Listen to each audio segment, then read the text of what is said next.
მოგესალმებით ყველას, თქვენი მყოფებით არხზე ისწავლე ყველაფერი კომპიუტერზე.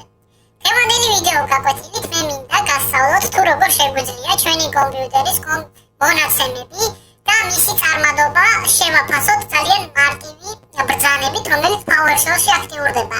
მაგრამ სანამ ამას გაჩვენებდეთ, მინდა გესაუბროთ თუ საიდან მოდის ეს ყველაფერი, თუ გახსოვთ არ ვინც იყენებდით, მეგობრებო, გეცოდინებათ, რომ Windows switch-ი იყო ერთგვარი ფუნქცია, სადაც თქვენ შეგეძლოთ უშუალოდ კომპიუტერის შეფასება მის წარმადობაზე და გენახათ მისი მაქსიმალური მაჩვენებელი ქულა, რომელიც მაქსიმუმ 10-მდე იყო, ხოლო თქვენ რა ქულას მიიღებთ იმას გიჩვენებდა ეკრანზე და ამის მიხედვით ძალიან მარტივად შეგეძლოთ გაგეგოთ თუ რომელი კომპონენტი აქვს ყველაზე ძლიერი თქვენს ასე ვთქვათ კომპიუტერს და რომელი კომპონენტი საჭიროებს შეცვლას.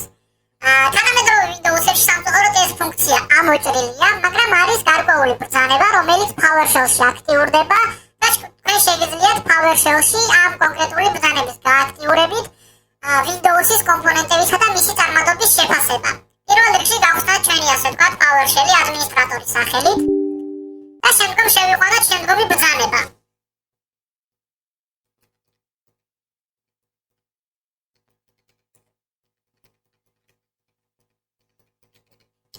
ესეც სპეციფიკური ბრძანება და შემდგომ უბრალოდ უნდა დააჭიროთ ღილაკ Enter-ს. და აქ თქვენ ნახავთ შეფასებას. შეფასების ძირითადი კრიტერიუმები არის პროცესორის შეფასება, რომელიც 9/2-ზე არის. შემდგომ დისკები იქნება ეს მყარი დისკი, HDD, SSD, ანუ HDD-ი მყარი SSD, M2 თუ ასე შემდგომ. არის 7/4-ზე.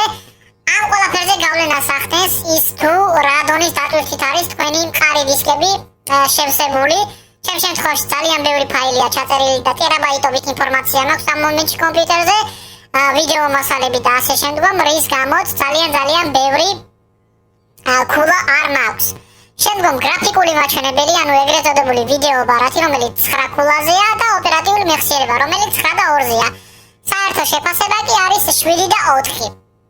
აი ესე ძალიან მარტივად ჩვენ შეგვიძლია ძალიან პატარა ბრძანებით Windows 7-ის ლეგენდარული ფუნქცია გავაღვიძოთ და შევაფასოთ ჩვენი კომპიუტერის წარმადობა და მისი კონკრეტული მონაცემები, რის შედეგადაც შეგვიძლია ძალიან მარტივად მივაქციოთ ყურადღება და გავამახვილოთ ყურადღება იმ კონკრეტულ დეტალზე, რომელსაც ყველაზე დაბალი მაჩვენებელი ექნება და ამის შედეგად გავითვალისწინოთ, იქნება თუ არა ეს კონკრეტული დეტალი შესაძლებელი, ან უბრალოდ დასახმარებელი. დახმარებაში კი ახლა მაგალითად იგულისხმება ის, რომ მე თუ გავათავისუფლებ ჩემ ხარდისკებს დამატებით ინფორმაციისაგან და უფრო მეტ თავისუფალ სივრცეს დავტოვებ, გაცილებით მეტ მაჩვენებელს ავიღებ ამ ტესტში. ხოლო უშუალოდ ვიდეო ბარათი ამ პროცესორზე თუ მივიღებ ძალიან დაბალ მაჩვენებელს, ეს იმას ნიშნავს, რომ ნელ-ნელა ამ ყველაფერს, რომელსაც ახლა მე ვიყენებ, რესურსი ეწურება და საჭიროა რომ ნელ-ნელა ეს ყველაფერი შეიცვალოს. რაც რა თქმა უნდა ფინანსებთან არის დაკავშირებული, თუმცა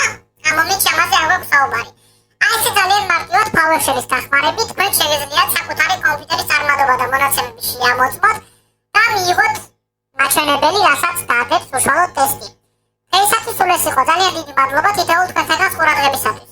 თუ რომელიმე თქვენთაგანს გექნებათ რაიმე სახის შეკითხვები, თქვენ შეგიძლიათ დაწეროთ ეს შეკითხვები კომენტარებში ან მომწეროთ იმეილზე. მე კი შევეცდები რომ თითოეულ თქვენთაგანს შეძლების დაგვარად დაგეხმაროთ ან უბრალოდ გიპასუხოთ კომენტარით და გაგცეთ პასუხი თქვენთვის საინტერესო შეკითხვაზე. ყველას კიდევ ერთხელ ძალიან დიდი მადლობა ყურადღებისათვის.